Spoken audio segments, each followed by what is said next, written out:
Анашым, мені осы 15-ші желтоқсан күні дүниеге алып келдіңіз.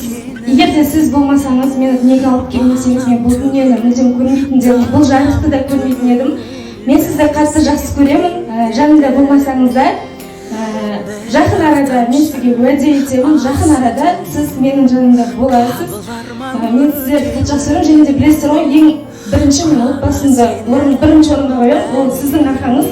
Егер де сіздің осындай тәрбиеңіз болмаса, мен отбасымды ешқашан бірінші орынға қоймайтын едім. Мен сізді жақсы көремін, және де менің достарымнан құттықтау.